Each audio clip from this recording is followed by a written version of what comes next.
Hello, freak bitches. Did you see the Phil Hartman documentary? No.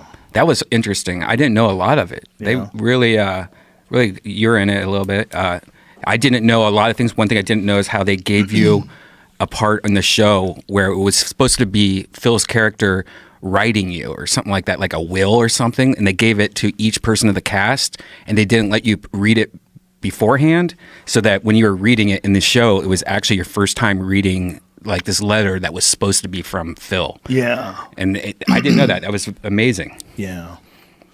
That was one of the weirdest moments of my life. You know, getting phone calls that he was dead. The phone just kept ringing. People just kept calling, and friends and loved ones and family members, and it didn't seem real. Like, who would kill that guy? He was the nicest guy. I wish you had met him. Yeah, me too. He was so cool. Like, fucking everybody liked that guy. And he used to like to get high and go to strip clubs. Yeah. He used to like to get high and go to strip clubs, get high and ride around in his boat. I went to a strip club with him. Wow. Do you remember which one? I think it was Bob's Classy Lady. I think that's what it was called. I don't think it's around anymore.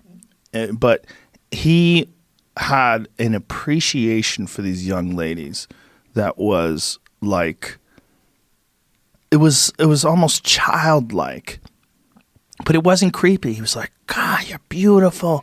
You look amazing, because he was high. He was like, you look amazing. This is incredible. Like, he was having a good time. He was a really, really unique character.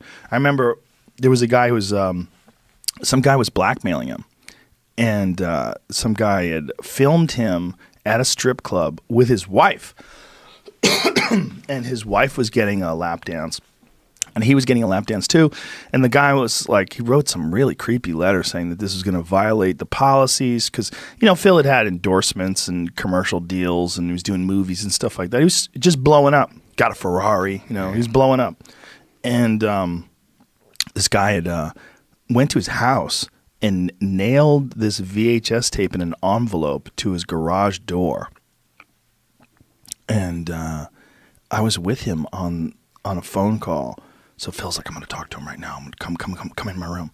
So I went in his dressing room, and the guy calls me. He's like, hey, what's going on, buddy? He was talking to the guy like the guy was his friend. And they were setting the guy up.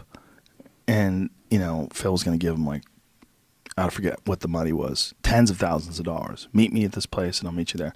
And he had these, for lack of a better term, he had someone who's a dangerous person meet this guy and let him know in no uncertain terms that his life was going to take a terrible turn for the worst if he continued down this path. But it was weird to see, like, someone trying to exploit him. And the guy was so dumb, he actually met with Phil. Like, Phil knew who the guy was. Like, he saw his face, you know, he was there with the guy. And the guy was like, look, you know, I just need some money. And Phil's like, look, I get it. It's no big deal, you know. It's weird when you see someone trying to, like, prey on, like, they think that's their way out. Like, this is my way out. I'm just going to get this guy to give me some money, and then I'm going to put it all together. You get it, Phil. I mean, I just need some money. And he's like, I get it, buddy. No big deal. But he was just playing this guy along until the dangerous men came and talked to him. Wow. They also really focused a lot on the wife, which I didn't really know much about how she wanted to be an actress also. And, like, she was trying to get Phil to, like, put her into shows and do that, you know, and stuff like that. And she was very resentful of him. Yeah. She would insult him publicly. Like, it was just really gross. It was sad. But he didn't think he should get divorced because he felt like it was bad for his image. He was, like, really concerned about his image because he was, like, this squeaky clean family guy who was, you know, I mean, it was really starting to take off for him. See, Phil didn't really make it until he was older in life. Like, I don't think he got on Saturday Night Live until he was in his, like, late 30s. Might have been older than that. Yeah. And when he was on news radio, I think he was, like, 46. Yeah. He was, like, he had worked as a graphic artist. You know, did you see that album cover that's out there pinned to the wall? Yeah. That's him. He drew that. Yeah, he's drawn a few amazing things. I was very surprised about that. He's a super versatile guy. He could do a lot of different things. And his work ethic was amazing. Like, he would have a binder, and his scenes, he would have different color tabs for each scene. And he would go over his notes and go over his lines like I'd never seen anybody do before. Like, none of us did. None of the rest of us did. Like, the only one who's like him, like Stephen Root was even more different than him, because Stephen Root was a character. Like, he played Jimmy James. And he, in real life, is like the sweetest, most normal guy. But when he was playing that character, like, he would become this Jimmy James guy. You'd be like, oh, he was spooky. Like, you've seen him in a million, like, what is the movie? Milton, Like Staple, yeah. Stapler, yeah. What is that movie? Office Space. Office Space. Yeah. Let me blow the place down. He was great in that new Western, too. What is it? The Ballad of Scruggs, Buster Scruggs? What is it called?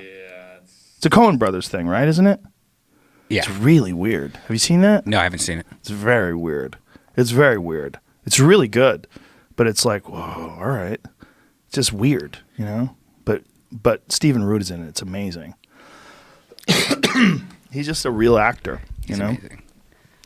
One of those dudes. I mean, I would never do a sitcom again, ever, but I'm so glad I did do it. Like,